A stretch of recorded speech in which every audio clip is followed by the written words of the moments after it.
Okay, so let's just come back to the constant coefficient difference equation which we just saw.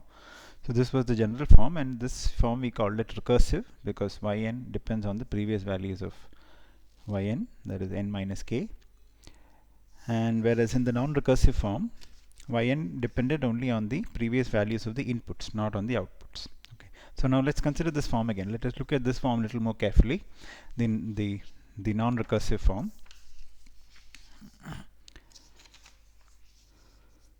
So this particular form, the non-recursive form here, this particular non-recursive form here is does represent a linear time invariant, and in fact linear time invariant and causal system. Anyway, so let us just look at this form and let's see its impulse response. Okay. So now if you see y of n, we are writing y of n as the output at time n as k equal to 0 to m some constant x of n minus k, delayed versions of the input. Okay, so that form, if you now substitute your x of n as the delta function, then I can get my y of n, which is equal to the impulse response, which is h of n. So this bk a naught and this x of n minus k is going to be delta functions, right? This is going to be bk by a naught del of n minus k. So essentially what this means is, if you expand this out, since these are all delta functions, you will basically get your y of n, your output, or which is in this case the impulse response, you will get is this as a series of delta functions, scaled and shifted delta functions. So essentially your h of n will look like this. Okay, so this is I've plotted the h of n just for a sample h of n. So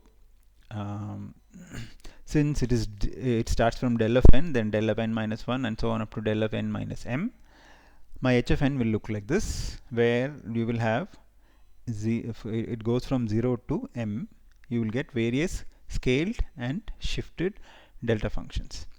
The important part to remember here is that since the number of coefficients are fixed, right, this is m is a fixed number. So essentially your h of n is going to be a fixed length response. Okay, so the impulse response in this case is going to be a fixed length impulse response, and such a system is known as a finite impulse response filter, FIR. It has finite impulse response. This is just because of the fact that we have a constant number of coefficients for the difference equation, and the output depends only on the previous values of the inputs.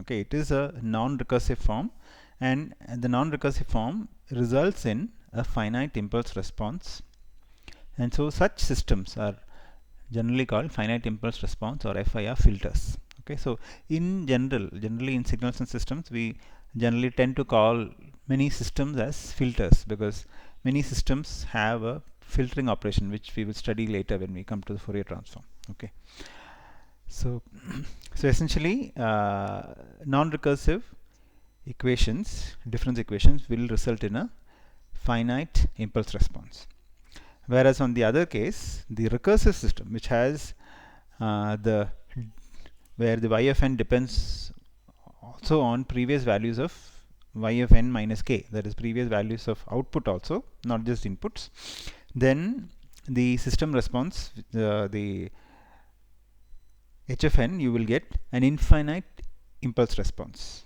Okay, so please contrast between these two, FIR for non-recursive and IIR for recursive. IIR is infinite impulse response, IIR filter. Okay, so whereas here it was a fixed, the length of the impulse response was fixed, so here it is 0 to m, so this is a m plus 1 order response.